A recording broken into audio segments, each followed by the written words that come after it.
G'day chunky chili dudes and dudettes, and welcome to The Chili Doesn't Fall Far From the Tree, Son of a Chunk. I guess you could say, the old man has done it and someone's got to follow in his footsteps so we can keep the trend going. But we're going to be doing videos a little differently in this segment and series. We're not going to be doing the chili testing. In fact, we're going to be doing the other side of the project. We're going to be doing the chili growing. So we're going to be growing the hot sauces for the chunky chili dude to be actually testing. So let's get into it quickly. So I'm going to show you a video in a couple of seconds. It's going to be showing you the update so far for the journey that we've been currently having with the chunky chili dude season and the Son of a Chunk season as well. So we're going to be doing some great fruit productions with our Carolina Reapers and Tabasco sauces that are going to be coming up. I can't wait to show you guys everything. So first of all, let's get stuck into the intro. Let's have a look at the chilies afterwards, and then I'll come back and show you how it's all happening. And as the wise man says himself, I'm the chunky chili dude. I'm on with the heat. on with the heat. Let's go.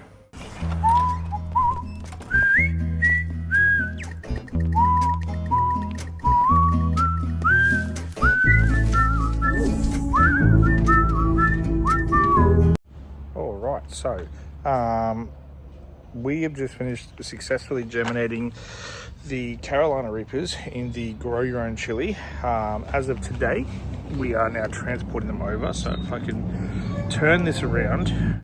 So this is the beautiful Tabasco plant, and this is looking absolutely gorgeous. These leaves are looking insanely healthy, which is great to see.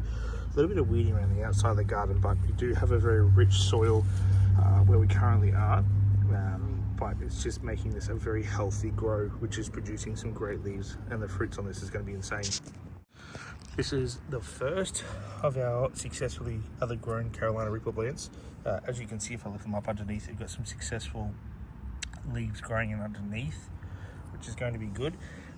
But at the moment, we've got some really nice leaving coming up as well on the top here. It's just resprouting, which is nice. And this is our second Carolina Reaper plant here, looking very, very healthy as well. Obviously we've got a little died off leaf at the bottom here, but the rest is shooting up really nicely. As you can see on the inside there, we're getting some really nice clean reshoots coming through. So this is going to be a nice little clean plant as well. And then our base chili plant, so our habanero, this one here did get a bit of problems through the weather of the winter. Frost did try to take a little bit off at the moment, but the good news is our sprouts are starting to reshoot a bit more, and we're going to have a bit more of a cleaner growth. So hopefully that means that we're going to have a very good harvest coming very, very shortly once we get the Carolina Reapers both growing, and then our two baby sprouts from the Mr. Fothergills that hopefully is working well. And once that's done successfully, then we'll be on our way to some Carolina Reaper hot sauce. Looking forward to it. And a Tabasco sauce. We're going to be doing a absolutely amazing Tabasco sauce. I can't wait to show you guys that and how it's all going to be.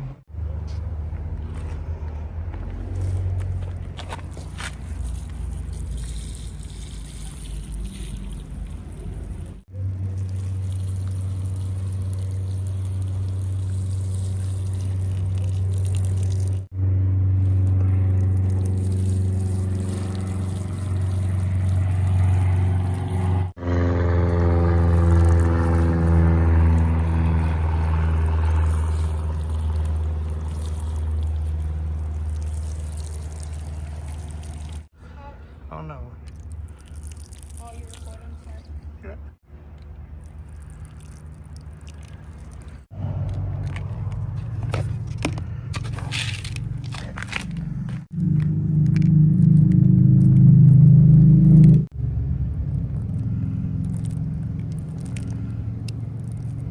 Alrighty, welcome back chunky chili dudes and dudettes. As you can see, I was sprinkling some things onto these chilies that you're probably wondering, what is that little tiny pebbly bits that we're putting all over the plant? Well, I'm here to tell you exactly what it is and how it's so beneficial for the health and the life of the plant of the tree itself. So it's called the NPK fertilizer. And what that stands for is nitrogen, phosphorus, and potassium. And these are the three fundamentally important ingredients for successful growth of your chilies. And when I say successful growth, I don't mean fruiting, I'm meaning getting that germination stage up, getting your extra leaves going, and getting everything nice and looking good, ready for that fruiting process. And when to back off that NPK fertilizing process before we get into the fruits themselves.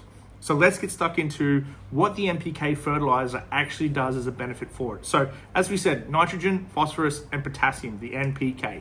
Nitrogen is actually one of the most vital parts of the whole process of growing the chili plant. So for nitrogen for nitrogen themselves, nitrogen is actually a leaf maker, so it helps promote the growth of the plant itself. It's a production of new cells and enzymes for the plant itself, which is great. It gives it the green pigment, so it gives it that nice green and fresh looking environment. Leaf and stem growth is one of the other things that is very important for it too. We're going to pop a diagram up here in the top corner you're going to be able to have a look at and see what we're talking about. But then we talk over about phosphorus as well. That it promotes the root growth. So that's the part of the soil that's really breaking down those enzymes inside the soil to help kind of grow and promote that soil growth and usage as well. Phosphorus is also good for photosynthesis, as well as the production of solar to chemical energy, which is a really cool thing. So it's taking that sunlight and it's producing the chemical energy inside the soil to help promote that healthy grow in the first 45 days of germinating your seeds. And then there comes the potassium. Your potassium encourages the uptake of water. It's essential for the fruit development as well, and its resistance to disease, as well as enhancing air and light intake. So that basically means that what you're doing is you're carbon building this plant to make sure it's nice and fortified. Nothing's going to get into it and try to destroy it. As you can see in the video you've just seen, some of them did take a bit of a beat over that frosting period, and the NPK fertilizer has managed to stabilize those and keep them well hardened in that frosting period, which is why germinating is much more successful with the NPK fertilizer. It just means you can protect your plant for a little bit longer. So NPK fertilizer obviously is not something you can keep feeding the plant the entire year round. It's something you probably have to start backing off around about 45 days into your growth. So we're at about 15 days into growth at the moment for our plants, and we're germinating those brand new transport plants. What we're going to do is we're going to introduce the NPK fertilizer, as you would have seen in the video. What that's going to do is that's going to enhance the growth of the plant really quickly and get it up to process. What you then can do is you can nub the plants, which is basically cutting them and topping them, giving them a base idea to help grow the base of the plants. And in the video you would have seen how there were so many brand new leaves growing off the side of the base. What we want to do is we want to promote that. We want that to be the best thing for our plants, so that way we can promote fresher, bigger leaves, more fruits, more flowers, more stems. It gives us a bigger bush to work on later on when we have more fruiting. Now, I said we have to back off that NPK fertilizer. There's a very, very special reason why we need to back off that fertilizer, and that is because if we over-fertilize our plants, the problems we're going to face in the future is we're going to have a very big tree and very small fruits. So what we need to do is we now need to starve the plant. So in the coming videos over the next few weeks, I'm going to be showing you how we're tracking with our NPK fertilizer, the soil, how it's all looking, the fruit itself, the plant, and then I'm going to show you the days in which we back it off, so that way we can start to starve those plants of those nutrients, and that way it starts producing the flowers. If we don't do that, what will happen is it'll overproduce so much energy for this plant that it'll just keep growing and growing before it starts to fruit, and then the longer we keep the NPK fertilizer on it, the harder it is to back it off. Kind of like when you're smoking, the harder to take off the cigarette, the longer it takes for you to try and get back off the clean and narrow. So same thing with a NPK fertilizer. We want to back that off, so that way we can produce fruiting sooner rather than later once we've had a healthy tree.